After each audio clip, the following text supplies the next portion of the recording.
Welcome to Hacking Health, the podcast for future-focused health experts, thought leaders, and change makers who are passionate about making health accessible for everyone. I'm your host, Sarah Bartholomeusz, and in this podcast, we'll be diving deep into the world of health tech, exploring the latest innovations, sharing success stories, and discussing the challenges and opportunities that lie ahead, specifically in Australia. Our mission is to empower our listeners with knowledge and insights that will help them drive change and make a positive impact on the health system. Because together, we can get to the future faster. I have loved our latest interviews with Chris Smeed and Silvia Pfeiffer, and I'm excited to get back into another deep dive looking at the themes and issues raised. While they each have unique experiences and perspectives, there were some common themes that emerged from these two conversations. The first theme to be analysed is the hot topic of data security and cyber breaches, how to use your data, the ethical issues using data can raise, and other risks involved. Data security and usability comes with many complex legal and governance nuances. Chris highlighted the usability issues by speaking to the importance of getting actionable insights from your data, stating that data that you don't have anything you can do with is a great PDF but gets filed away. How you use your data will be driven by your values, culture, and business model, and being aware of the issues is the first step towards understanding these things. So, what are the issues and how are you going to make these actionable insights and filings secure?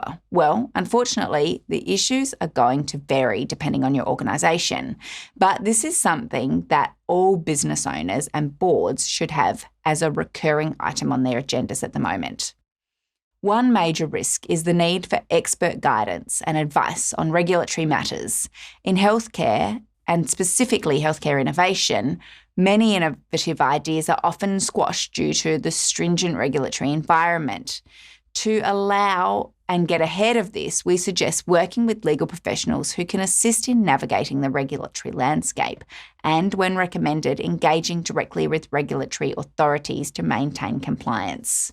The second common theme from both Chris and Silvia's interviews was the idea that podcasts can spread ideas. Silvia said that podcasts like this are a great way to lobby as well as to make people aware that these things exist and that there is a necessity for change. Chris similarly remarked, "What's the best way to engage people when you're having a chat? It's a podcast," stating that they help cut through some of the mystery.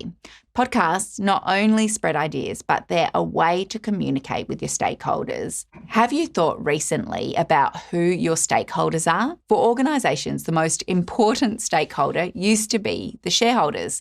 This has changed. Duties as a director or officer are owed to the organisation as a whole, and that includes the shareholders, who are stakeholders, employees, patients, the environment. The list can be wide and broad, and it can be overwhelming when you first start thinking about it. Next, we'll look at accessibility.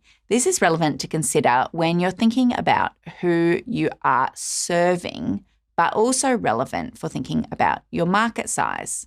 Silvia emphasised how the COVID-19 pandemic pushed medical practitioners to take the jump into utilising telehealth technology. By doing so, they reaped the rewards, stating it made it much easier for patients to get access to care, highlighting how prioritising accessibility can lead to a more extensive and inclusive client base.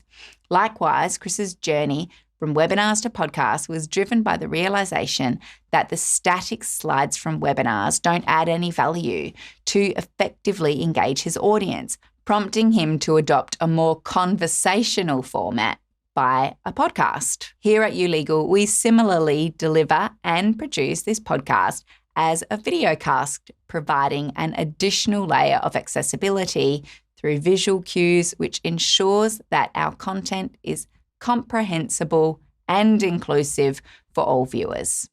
As such, incorporating accessibility features not only benefits those with specific needs, but also broadens your reach to a wider audience and ultimately fulfills a mission to deliver meaningful, engaging, and accessible content.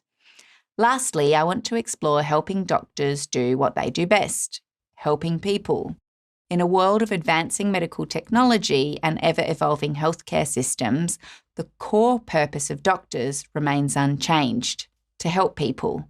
Yet the journey of a medical professional is often a long and rigorous one, including years of education and training. Despite this extensive preparation, many doctors find themselves facing a unique challenge that extends beyond their medical expertise, the business aspect of their practice. In my book, Growing a Medical Practice, I aim to address this critical issue by providing a comprehensive, step-by-step guide tailored specifically for medical professionals who may lack the knowledge and skills needed to run a medical practice successfully or efficiently. Currently, the world is witnessing a significant transformation through the integration of artificial intelligence, or AI. Medical professionals need to stay at the forefront of these technological advancements, as we are only at the start of what is possible.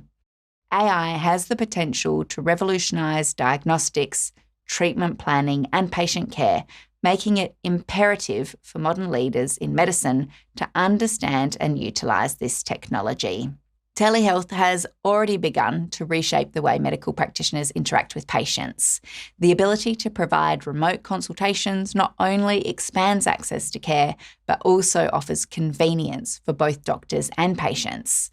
Silvia mentioned that she might be en route or travelling or may need to stay in the hospital longer. However, the flexibility of telehealth allows her to take a call from wherever she is, stating technology really provides this flexibility for everybody.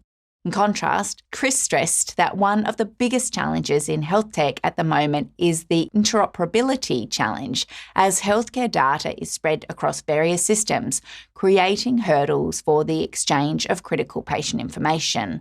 Leveraging and developing technology to facilitate the seamless flow of data among healthcare providers will not only enhance patient care, but also streamline operations for medical professionals, ultimately delivering more efficient and effective healthcare solutions. Time is a precious resource for doctors, and optimising its use is essential. Technology can play a pivotal role in enhancing efficiency. For example, it was found an emergency department that's stating having doctors dictate their medical notes rather than type, that the doctor's efficiency increased exponentially. By dictating notes rather than typing them, drastically reduced the doctor's administrative burden, allowing them to focus more of their time on patient care. By keeping these themes in mind, future-focused health experts, thought leaders, and change makers can make health more accessible for everyone. Join us for the next episode, where we'll be joined by another health tech expert, and don't forget to join the conversation in our private Facebook group, You Legal for Doctors.